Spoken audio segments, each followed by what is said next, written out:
Assalamualaikum warahmatullahi wabarakatuh. Nama Fitri Nurjana. Di sini saya akan menjelaskan materi biologi tentang mutasi. Jadi, apa sih mutasi itu? Mutasi adalah perubahan yang terjadi pada bahan genetik, baik DNA maupun RNA.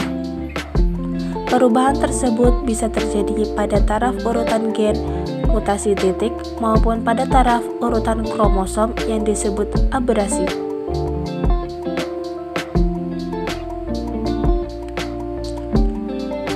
Adapun syarat terjadinya suatu mutasi, yaitu adanya perubahan materi genetik DNA. Perubahan tersebut bersifat dapat atau tidak dapat diperbaiki. Hasil perubahan tersebut diwariskan secara genetik pada keturunannya.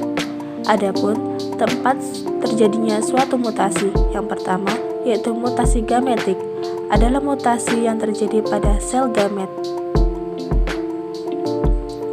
Gen-gen yang mengalami mutasi di dalam gamet dapat berupa mutasi autosomal jika gen-gennya terdapat pada kromosom autosomal.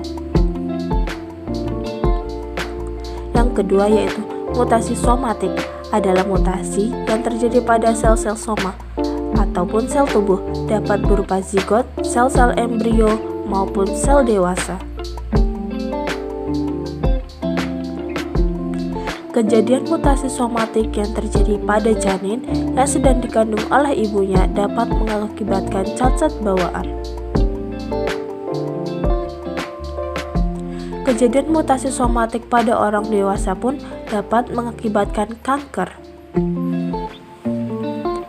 Mutasi gen. Mutasi gen adalah perubahan yang terjadi pada materi genetik di dalam sel. Perubahan materi ini bisa membuat terjadinya perubahan sifat, baik pada tingkat sel maupun makhluk hidupnya. Adapun macam-macam mutasi gen, mutasi jumlah basa pada urutan basa nitrogen dan mutasi pada jenis basa nitrogen. Yang pertama, mutasi basa nitrogen. Mutasi ini terjadi karena adanya penambahan, adisi, pengurangan delesi, maupun penggandaan duplikasi basa nitrogen pada rantai DNA suatu organisme. Contoh, ada rantai DNA yang memiliki urutan basa nitrogen CCA, TAA, GCG. Rantai DNA ini akan diterjemahkan oleh mRNA per 3 basa nukleotidanya menjadi asam amino, glisin, isoleusin, dan arginin. Setelah mengalami mutasi, asam amino yang terbentuk akan berubah menjadi arginin, tirosin, dan serin. Selain mutasi gen adisi, perubahan juga bisa terjadi kalau ada penggandaan atau duplikasi pada urutan basa nukleotida di rantai DNA. Terakhir, ada perubahan basa nukleotida di rantai DNA yang disebut delesi ataupun pengurangan. Yang kedua, ada mutasi jenis basa nitrogen. Jenis basa nitrogen dalam DNA terbagi menjadi 2 golongan. Ada purin yang terdiri dari adenin dan guanin, A dan G, serta pirimidin yang terdiri dari sitosin dan timin, C dan T.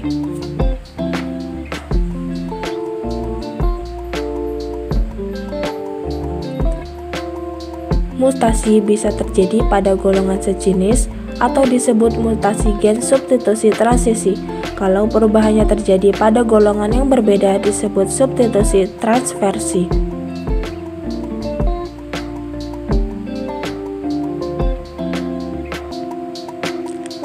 Adapun mutasi kromosom. Mutasi kromosom adalah perubahan materi genetik yang disebabkan oleh perubahan pada kromosomnya.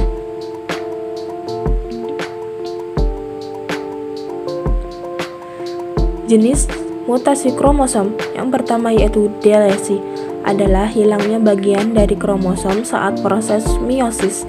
Berikut adalah contohnya.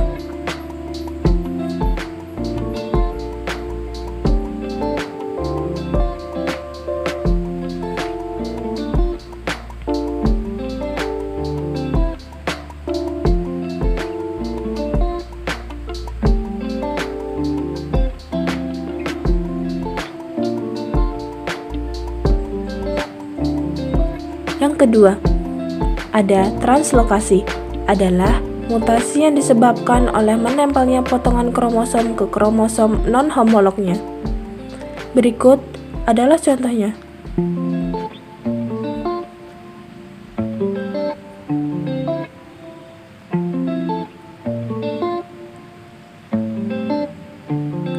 Yang ketiga, ada inversi, adalah peristiwa yang menempelnya kembali kromosom yang patah ke kromosom awalnya, namun dengan posisi yang terbalik. Berikut adalah contohnya.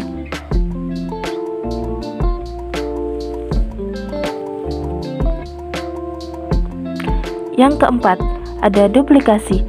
Duplikasi merupakan mutasi kromosom di mana sebagian kromosom bereplikasi atau mengganda.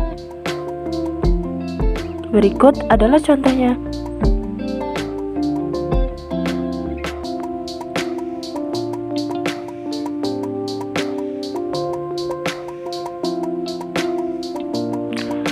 Lalu, ada dampak negatif dari suatu mutasi. Yang pertama yaitu ada sindrom Turner, merupakan kelainan genetik pada perempuan karena kekurangan satu kromosom X.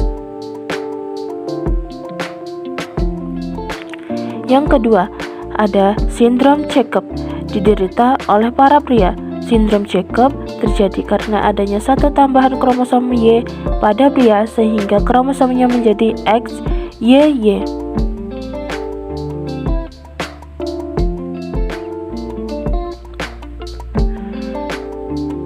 Yang ketiga, ada sindrom Klinefelter, adalah kelainan yang disebabkan oleh kelebihan kromosom X pada laki-laki. Yang keempat, ada sindrom Patau atau disebut trisomi 13. Pada penderita sindrom Patau terdapat 3 salinan kromosom dan mengalami kelainan pada kromosom ke-13-nya. Yang kelima, ada sindrom Edward. Sindrom ini juga merupakan kelainan pada kromosom. Kromosom yang mengalami kelainan pada sindrom Edward adalah kromosom nomor 18. Yang keenam yaitu sindrom metafemale. Sindrom ini sering juga disebut dengan sindrom wanita super, yang menyebabkan penderitanya menjadi berperawakan lebih besar dari wanita pada umumnya. Dampak positif mutasi, yaitu contohnya yang pertama, pembuatan buah tanpa biji, misalnya semangka tanpa biji. Yang kedua, produksi bibit unggul. Yang ketiga, pembuatan tanaman hias. Dan yang keempat, pembentukan antibiotik juga bisa dilakukan dengan memanfaatkan mutasi. Itulah tadi penjelasan saya tentang materi mutasi. Saya akhiri. Wassalamualaikum warahmatullahi wabarakatuh.